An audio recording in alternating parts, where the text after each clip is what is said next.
Merci Monsieur le Président. Ma question s'adresse à Madame Danielle Hérin, députée de l'Aude, et elle est très proche de celle de mon confrère de Microsoft, ce qui démontre l'enjeu de la profession sur le sujet. Donc Talents du numérique, en effet, anciennement Pascaline, est une association qui regroupe 85 établissements d'enseignement supérieur, 2700 entreprises, et qui a pour vocation de développer l'attractivité des métiers du numérique vis-à-vis de la population française, des jeunes en particulier, filles et garçons. Madame la députée, le recrutement est ressenti comme la première des difficultés par les entreprises membres de l'association Talents du numérique. Les rapports et études prospectives ne cessent de démontrer la carence dans la profession.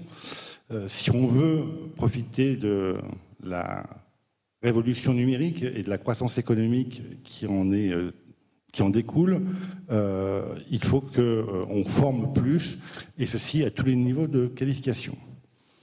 En outre, il est impératif que l'ensemble de la population française dispose de ce que l'on appelle d'humanité numérique, de façon à ce qu'elle soit capable d'évoluer dans ce monde de plus en plus numérique pour devenir des consommateurs, des acteurs responsables de ce nouveau monde, acteurs économiques, usagers et citoyens.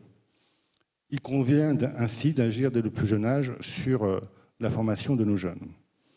Donc, Madame la députée, nous vous avons investi sur nos sujets. Ma question est donc la suivante.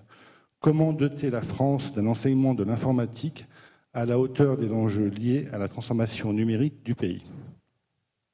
Merci. Merci Pierre. La parole est à Madame Danielle Hérin, députée de l'Aude. Monsieur le Président, merci pour cette question. Je crois que là, vous posez le point fondamental. C'est-à-dire, si on veut vraiment que la France réussisse dans toute cette partie que l'on appelle numérique, il est fondamental de partir de la base.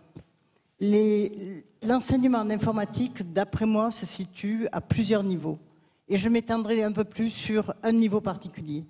Le niveau des enfants qui, très tôt, rappelez-vous, en 2015, d'ores et déjà, Obama qui a déclaré qu'il y avait 4 fondamentaux au niveau de l'école primaire, dès l'école primaire, incluant le coding. Bon, le codage, c'est peut-être pas un bon terme, c'est une chose. Deuxième point, c'est la sensibilisation au public. De la recherche, on a de très bons chercheurs en informatique. Par contre, là où le bas blesse, c'est nous n'avons pas de véritables enseignants en informatique dans les lycées et collèges. Je m'explique. En France, on est un des rares pays où nous n'avons pas des professeurs d'informatique dans les lycées et collèges. Pourquoi?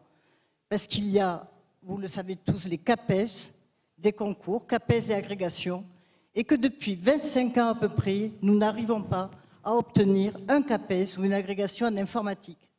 Les enseignants qui enseignent actuellement l'informatique sont très bons, mais ce sont des professeurs en technologie ou des professeurs en mathématiques. Très belle chose, mais je pense qu'il faut passer maintenant au cap, et en tout cas je vais mettre toute mon énergie à passer au cap où nous devons avoir des véritables professeurs d'informatique, comme l'on a un CAPES en langue, en polonais, etc. C'est fondamental pour l'économie de notre pays. Voilà un peu le message très fort que je souhaite faire passer. Nous avons plusieurs informaticiens.